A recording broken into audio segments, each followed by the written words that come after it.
الرحمن الرحیم۔ محترم بھائیوں اور بزرگوں، جس طرح کہ آپ کو معلوم ہے کہ آج 14 اگست ہے اور پاکستان کا 75واں یوم آزادی ہے، میں تمام اہل وطن کو یوم آزادی کی مبارکباد پیش کرتا ہوں اور جشن آزادی کی مبارکباد پیش کرتا ہوں۔ محترم بھائیوں اور بزرگوں، ہمیں یہ سوچنا ہے کہ جن مقاصد کے لیے ہم نے پاکستان کو حاصل کیا تھا کہ ہم پاکستان کے اندر جا کر اسلام کے نظام کے مطابق زندگی بسر کریں گے،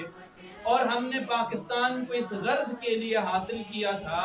کہ پاکستان کو اسلام کی تجربہ گاہ بنائیں گے۔ آج 75 سال گزر چکے ہیں اور ہم آزاد ہو چکے ہیں، اور آزادی کے ساتھ آزادی بھی اللہ رب العالمین کی ایک بہت بڑی نعمت ہے۔ ہم آزادی کے ساتھ زندگی بسر کر رہے ہیں، لیکن یہ سوال آج بھی ہمارے سامنے موجود ہے کہ کیا ہم اسلام کی روشنی میں زندگی بسر کر رہے ہیں؟ کیا ہم نے اسلامی نظام حکومت کو قائم کر دیا ہے جس کے حصول کے لیے جس کی خاطر ہم نے پاکستان کو حاصل کیا تھا؟ اگر اس سوال پر غور کیا جائے تو ہماری زندگی کے جو 75 سال یہ آزادی کے جو ہمیں نصیب ہو رہے ہیں، اور آج ہم 75واں یوم آزادی منا رہے ہیں، تو محترم بھائیوں اور بزرگوں، یہ بات ہمارے سامنے آتی ہے کہ ہم نے 75 منٹ کے لیے بھی اسلام نافذ نہیں کیا۔ ہم نے اپنے قانون کے اندر یہ بات تو لکھ دی ہے کہ اقتدار اعلیٰ، حاکمیت اعلیٰ وہ اللہ رب العالمین کی ہوگی، اور ہمارا حکمران اللہ کے سامنے جواب دہ ہوگا اور اپنی رعایا کا امین ہوگا، ان کا خادم ہوگا۔ لیکن محترم بھائیوں اور بزرگوں، سوال یہ ہے، کیا ہمیں کوئی ایسا حکمران آج تک میسر آیا ہے؟ نہیں آیا، حقیقت کے اندر نہیں آیا۔ لیکن محترم بھائیوں اور بزرگوں، اس کے اندر سارا قصور ہمارے حکمران طبقے کا نہیں ہے کہ انہوں نے اسلام نافذ نہیں کیا، بلکہ اس جرم کے اندر قصور ہمارا بھی ہے کہ ہم نے ایسے لوگوں کا انتخاب نہیں کیا، ایسے لوگوں کو ایوان اقتدار کے اندر نہیں پہنچایا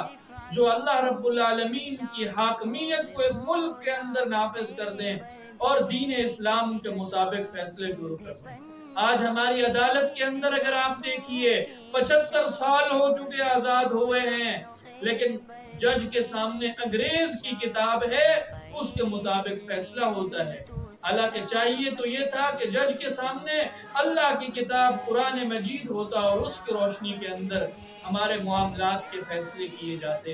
محترم بھائیوں اور بزرگوں، مولانا ابوالعلا مودودی رحمت اللہ علیہ نے اسی مفہوم کی ایک بات ارشاد فرمائی تھی۔ فرمایا تھا کہ یہ پاکستان اسلام کے نام پر حاصل کیا گیا ہے، اور اگر ہم نے اس ملک کے اندر اسلامی نظام کو نافذ نہ کیا تو پھر ہمارا ملک بھی اپنے وجود کا جواز کھو بیٹھے گا۔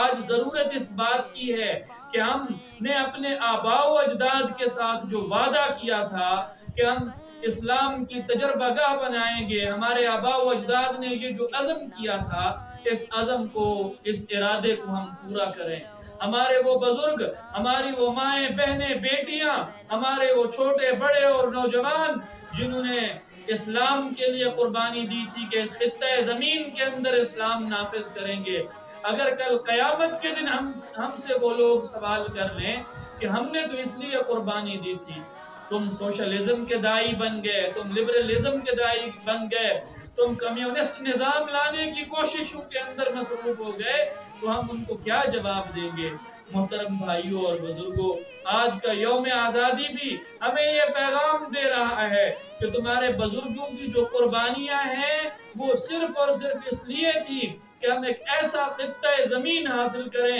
جس کے اندر ہم اسلامی نظام حکومت کے تحت زندگی گزاریں گے۔